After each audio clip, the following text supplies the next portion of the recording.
Hello and welcome to my American Idol review and recap of last night's episode, March 27th, 2013. Okay, so the top 8 take on Motown. Can we get better themes, please? Yeah.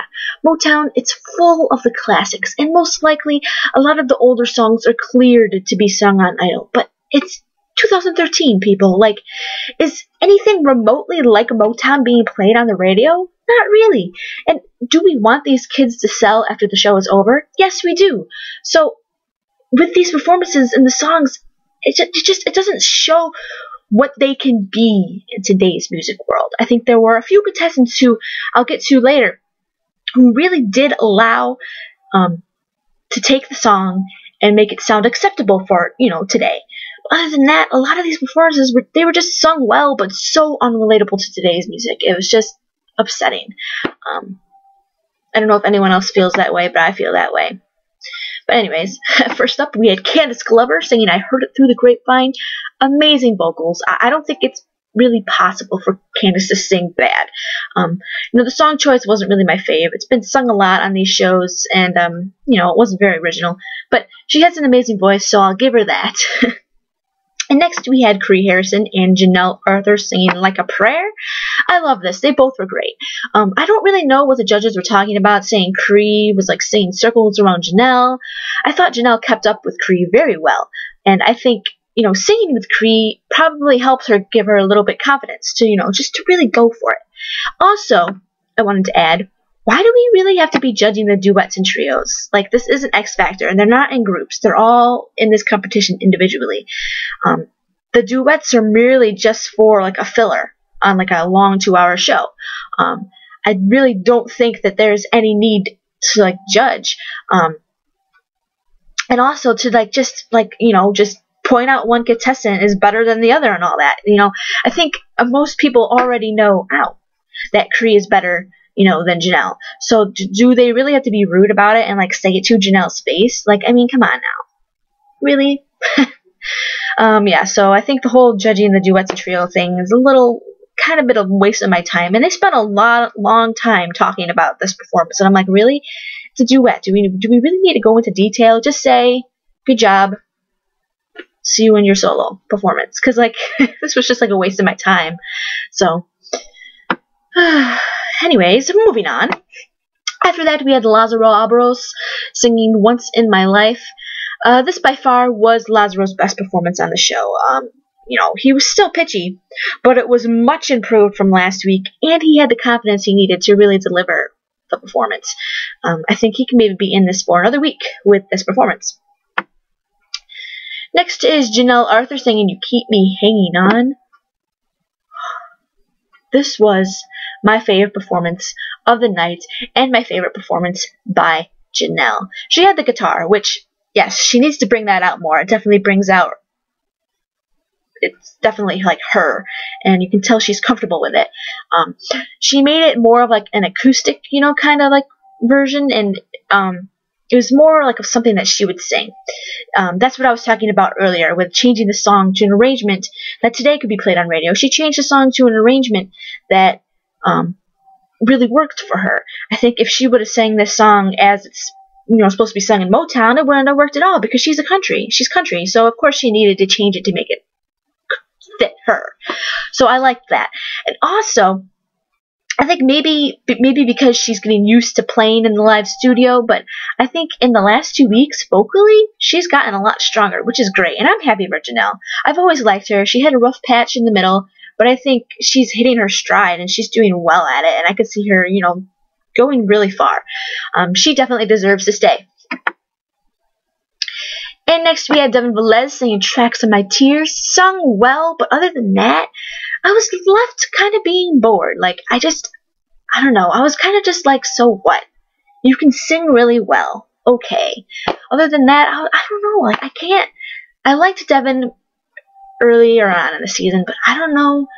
I don't know if it's because they're just pimping the girls so hard that, the boys, even though they're singing good, it just doesn't excite me, maybe. I don't know. I felt nothing. Felt nothing at all from this. I kind of have a feeling he's going to be eliminated this week. just each boy is just gonna go one by the one until they get to the girls. So yeah, it wasn't my favorite performance. And next we had a trio with Amber, Angela, and Candice singing "I'm Going to Make You Love Me." I love this. They just sang and sung it well. I enjoyed it. And after that we had Burnell Taylor singing "My Cherie, Amour." Burnell, I love your voice, but you're becoming so boring. I was so bored during this. Like, he sung all the notes, but I was bored. It was boring. Like, I'm scared for Burnell tonight. I think the audience is losing interest in him. I'm starting to lose interest. So pick it up, Burnell. I'm telling you this each week. Pick it up, and you haven't picked it up. So I don't know what else to say. So, anyways, next is Angela Miller singing "Shop Around." I don't think it was nearly as bad as the judges were saying. Randy was like, it was pitchy. It wasn't. It was pitchy, but it wasn't like really pitchy. Like, I think it was really only pitchy like in her like lower notes. But at the end, she was hitting these notes. She was doing it well. But I do think she was kind of trying too hard. I think she was trying too hard to show that she can have fun on stage. That it just wasn't natural.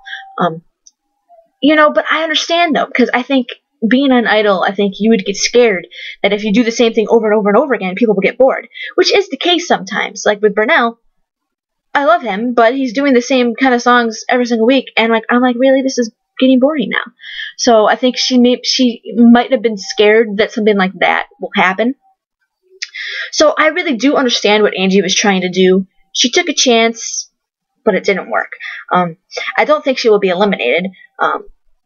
If she is, for some reason, she's going to get the save. I mean, come on. She could maybe possibly be in the bottom 3, but I doubt it. I don't know. I still think she has a solid fan base to get her through, even with this performance. And next is Amber Holcomb singing "Lately." I didn't really like the song, but she sang the hell out of it. So, hey, I love Amber. I absolutely love her tone. I would like to see her to just let go, though. I think the songs that she has been singing have really controlled, with her controlled voice, which is good. It's great to have a control, but I just want her to let go, let it all out. Kind of like, the song "And I'm Telling You," Dreamgirls, kind of a song like that. A song where you can't be too big, because everyone knows she can sing, everyone knows she has the control, but we also want to see the emotion, and that's kind of what I'm lacking from her. So that's what she needs to do. Show emotion and don't let go. And after that, we had the boys singing "Sugar Pie Honey Bunch." Yeah, this was bad. Lazaro forgot the words. Nikki pretty much told them they suck and to get off the stage. People on Twitter were like, "Nikki's being rude, Nikki's being rude." No, Nikki's speaking the truth. And also, Nikki is giving great TV. I mean, this season, talent-wise, it's not one of the best seasons. But Nikki is one of the reasons to watch. I mean, come on. She gives honest critiques, and sometimes they come across as rude, but it's kind of funny, and it kind of makes good TV. I don't know. Maybe it's just me. Maybe I have a weird sense of humor. Maybe I think people being honest to each other meanly is funny. I don't know. I find it funny. Some people find it rude, but I find it hilarious when Nikki gets rude. I don't know. Who knows? Everyone's different. But anyways. Oh. I thought it was also funny because Devin, he was like, "I don't know what the problem is. I don't remember my words." Pretty much saying I don't remember my words. Who cares about the other two? I did good. It wasn't I don't know. Yeah, people were forgetting the words, but it wasn't horrible. I don't know. Like I said, Nikki was just making good TV. There we go. And lastly, we had Kree Harrison singing "Don't Play That Song, You Lied." And, Kree, she reminds us why American Idol viewers just absolutely love American Idol. She's just so honest when she performs. It's not fake. It's just Kree. She doesn't act like she's in a competition, which I love that. And this was just another great performance from her. I absolutely love her. I can see her winning the whole thing. I used to think that Angie would win, like back during Hollywood rounds and when she did Never Gone. But now Kree. I could see Kree taking it. Or maybe Candice. I think one of those three. It's going to be a girl. The boys aren't going to. There's not going to be a boy that's going to win. No way in hell Lazaro's going to win. No way in hell. Then there's Devin and Burnell, and Devin's just boring. And Burnell he can only do one thing, and it's getting boring. So, it's going to be a girl. I think it will be Candice, Kree, or Angie. If Janelle keeps doing what she's doing, I could see her giving the other girls a run for their money. And Amber, I think she needs, like I said, to show more emotion and be more relatable, because I feel like people know that she's a good voice but don't really know her. And that could be, just editing. The producers aren't showing her enough, or just people just in general don't find her relatable. So, yeah, we'll see if anything changes. But right now, Kree is probably my number one. I would say Candice and Angie, they switch. Like this week, I would say Candice was higher than Angie. So, yeah. Anyways, thank you all for watching. And this video was really long. I guess I'll go now. Bye.